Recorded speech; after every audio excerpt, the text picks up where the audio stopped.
tudo bem com vocês? Estou eu aqui de novo. Vim bater um papinho com vocês, gente. Olha, umas 2 semanas atrás Deus falou comigo de uma maneira muito diferente. E eu quero, repassar pra vocês o que eu aprendi. Pra quem não sabe, eu faço técnico de enfermagem, tô no meu último mês aí de curso. Glória a Deus, aleluia, depois de um ano parado eu vou me concluir esse estágio, eu vou me formar, e aleluia, glória a Deus. Enfim, gente, voltei. Tem que mostrar minha empolgação, tô muito grata a Deus, gente, muito mesmo. E o que aconteceu? Voltando, recapitulando, e eu tava no estágio e 2, 3 semanas atrás eu fui pra sala de sutura. E apareceram 2 menininhos com o mesmo problema, levaram o ponto no mesmo lugar, só que como eles adquiriram, essa ferida aí, foi completamente diferente uma da outra. O primeiro menininho, ele tava brincando na piscina, pelo que a avó dele tava falando, e ele tropeçou e bateu com a cabeça. Ele abriu a cabeça, fez uma feridinha assim de uns 3 centímetros no máximo. E, gente, que garoto comportado. Se fosse eu estaria chorando muito, mas o garoto, nada. Ele pleno estava, pleno ficou, do começo ao fim do procedimento, porque você tem que limpar, a área, tem que anestesiar. E o garoto ficou quieto, sabe? Comportadinho. E ele foi pra casa, deixou pra todo mundo, mas nem parecia que ele tinha se machucado. Já o segundo garoto, pensa numa criança escandalosa, gente. O garotinho escandaloso. Ele chegou lá já chorando. Tiveram que ter 2 pessoas pra prender ele, pra ele poder ficar quietinho, pra poder fazer o procedimento. E ele só gritava. Quanto mais passava o tempo, mais ele gritava. No final, graças a Deus, deu tudo certo. Mas sabe como é que ele conseguiu aquela ferida? A mãe não, o pai dele tava lá e ele explicou pra gente que tinha um cercado. E tinha um portãozinho. Só que tinha um espaço pra passar por baixo da cerca, Aí, o que aconteceu? O pai falou, vai pelo portãozinho, querido, coitadinho do papai. Mas não, ele achou mais engraçado, mais divertido passar por baixo da cerca, que estava com o arame, todo arrebentado. Disse que ele foi com tudo pra baixo pra passar por baixo, abriu a cabeça dele, E por isso esse escândalo todo. Aí você tá falando, Ju, mas como é que Deus falou com você a respeito disso, através disso? E é o seguinte, pensa aqui comigo, Vou te dar 1 segundo pra você pensar em qual é a diferença do primeiro pro segundo menino. Então, gente, vamos lá, já deu o segundo. O primeiro menino, ele não se machucou por desobediência, foi por um acaso, Infelizmente, ele se machucou. Mas ele não estava em rebeldia, ele não sabia que aquilo ali iria acontecer, ele só tinha por volta de 6 aninhos, E o outro tinha por volta de 9. Então ele ficou tranquilo, ele foi socorrido, aconteceu, acabou. Já o menino que desobedeceu, que poderia ter evitado aquilo, arrumou o maior escândalo. E Deus falou, assim é você. É pesado, porque ele falou, minha filha, quando você tá certinho comigo, quando você tá andando, caminhando certinho, quando acontece alguma coisa que te assusta, você fica tranquila, porque você tá com o coração em paz. Mas quando você tá em desobediência, quando você tá fazendo um monte de besteira, quando você tá toda cagada, você faz o quê? Entra em desespero, porque a culpa vem, o remorso vem, sabe? Você começa a se culpar e a se ferir por causa daquilo. Por isso que você chora tanto. Até que passa aquele momento e você consegue ficar tranquilo, igual um menininho. E assim somos nós, sabe? Quando a gente está obedecendo, a gente fica mais tranquilo, mas quando a gente está em desobediência e vem a consequência da nossa desobediência, a gente entra em desespero. A gente simplesmente dá um surto e começa a chorar até que a gente relaxa e Deus vem com a calmaria para o nosso coração. E com isso, Deus me deu 2 personagens que eu acho que vai dar para explicar ainda melhor essa analogia aqui que eu tô tentando fazer com vocês. Que foi, vamos pensar no primeiro menininho como José e o segundo menino como Davi. José, ele foi vendido pelos irmãos. José foi caluniado pela mulher de Potifar. José foi preso justamente por causa disso. E, gente, o cara foi traído pela família e porque ele tinha por perto. E em nenhum momento a Bíblia nem enfatiza, nem menciona que José ficou chorando, esperneando. E ai meu Deus, por que isso aconteceu comigo? Não. José ele tinha certeza que Deus amava ele e de que tudo ia dar certo. Porque ele tava ali, sabe, na postura, sabe? Reto, correto. E ele só tava esperando o momento que Deus ia dar vitória pra ele. Assim como o primeiro menininho, ele ficou quietinho, mansinho. Tipo, eu sei que eu vou ser curado aqui, eu sei que eu tô no lugar certo, na hora certa. Já o segundo menino, vamos colocar aqui como Davi. Davi, né, nos episódios que a gente mais conhece, quando ele mandou matar o seu amigo Urias, né, mandou ele pra frente de guerra pra ele morrer, pra ele poder ficar com a esposa dele, a Batseba, né, e quando ele veio, ele sabia que quando ele tava errado, sabe? Quem não sabe, né, gente, que roubar a mulher do outro não é errado, né? Ainda mais ele rei, um homem segundo o coração de Deus, ele sabia o que ele estava fazendo. Ele sabia que estava errado. Porém, ele continuou o que ele estava cometendo. Ele quis continuar, sabe? Com aquilo. Mas, porém, entretanto, todavia, aquilo tudo teve uma consequência. Deus tomou o filho da traição. E Davi fez o quê? Passou 7 dias, se eu não me engano, chorando por causa daquilo, sabe? Ele simplesmente entrou em pranto por causa daquilo, e ele chorava, e ele esperneava, e ele pedia a Deus, ele clamava para que Deus não levasse o filho dele. Mas é quando ele era a consequência. Vocês estão entendendo? O Davi, ele fez errado, ele sabia que ele estava errado. Quando isso veio à tona, que ele estava errado, ele danou a chorar, ele clamava para que a consequência daquele ato não acontecesse. Porém, aconteceu.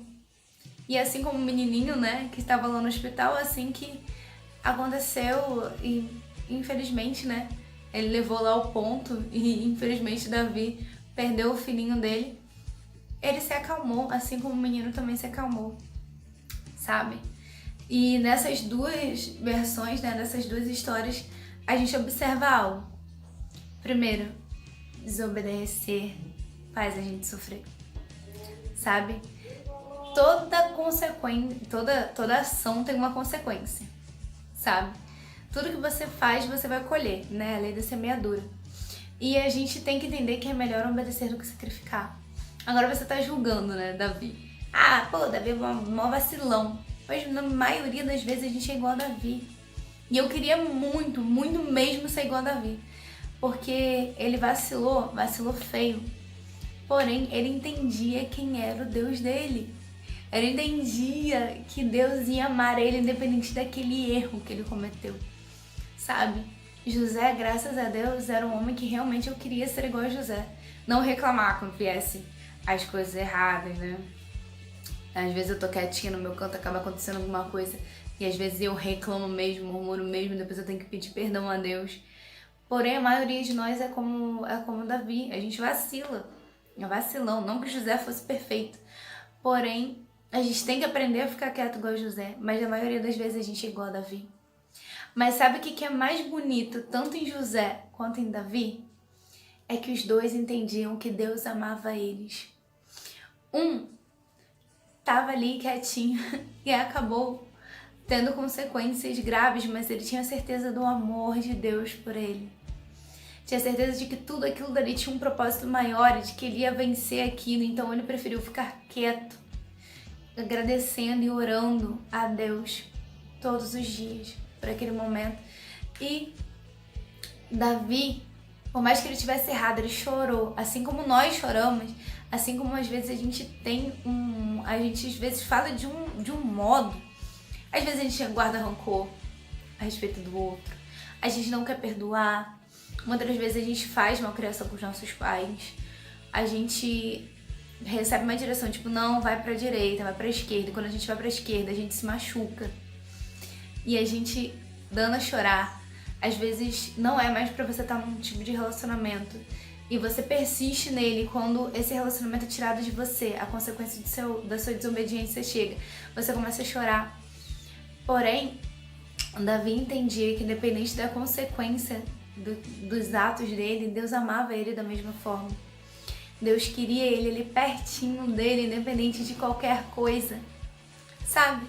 E isso é muito bonito, gente, porque tanto um quanto o outro, o desobediente e o obediente, vamos colocar aqui assim, dessa forma, eles entendiam o amor de Deus, independente do que acontecia na vida deles. E eu quero levar vocês a refletir hoje, sabe?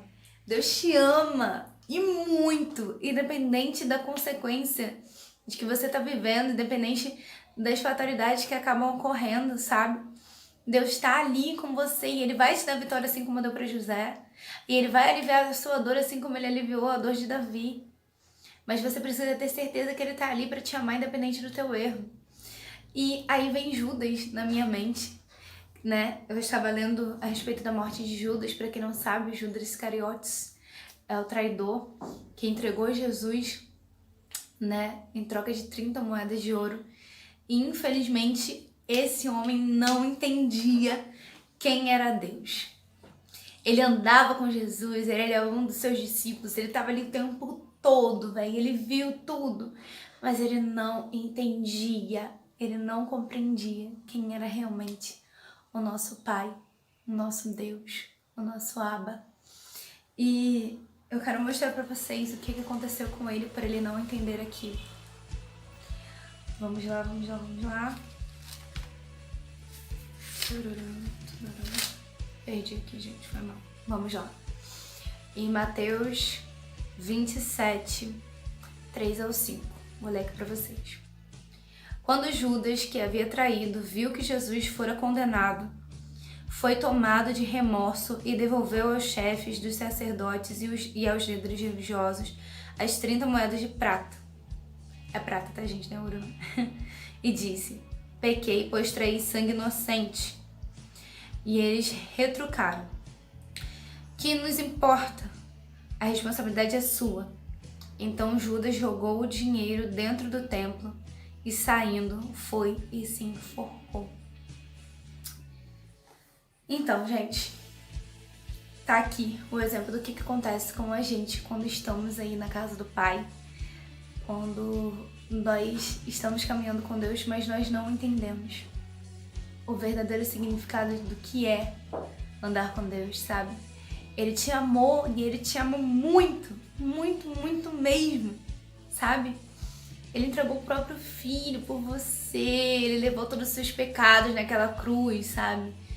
E hoje é se arrepender e viver o novo, sabe? E o que aconteceu com Judas?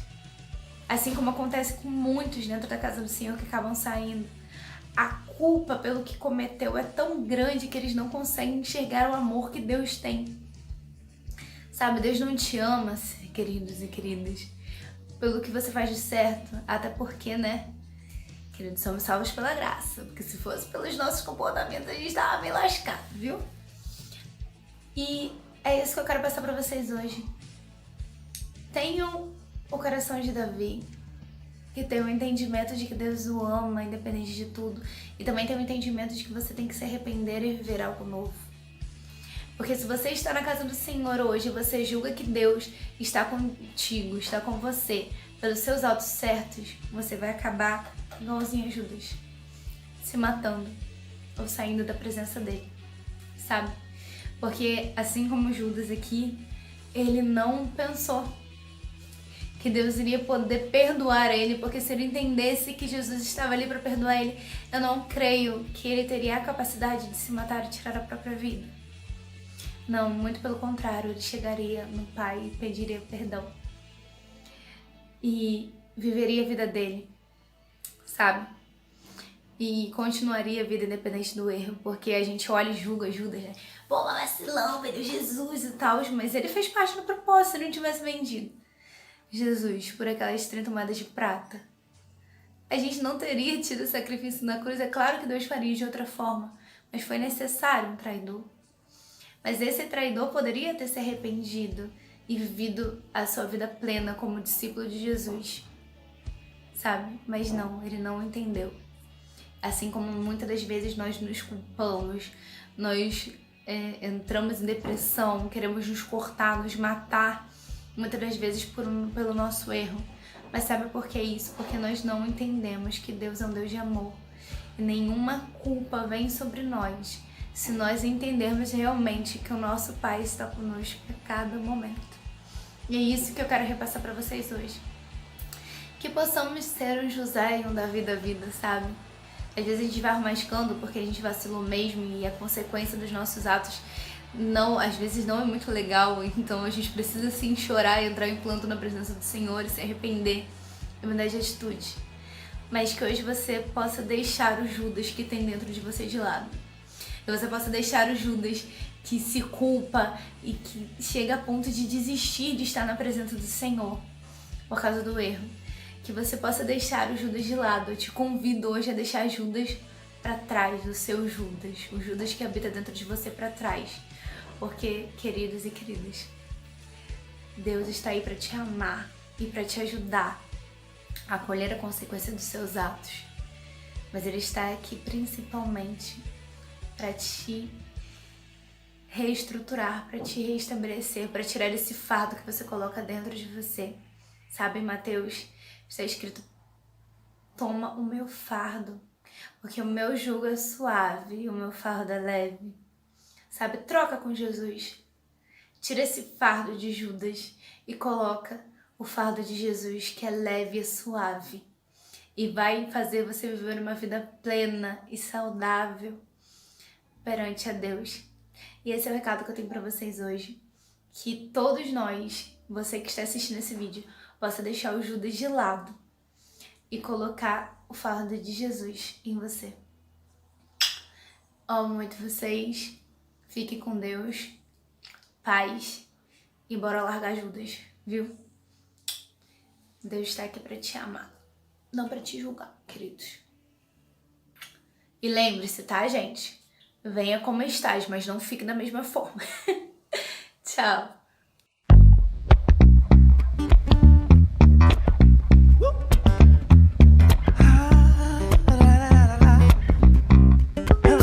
Mental que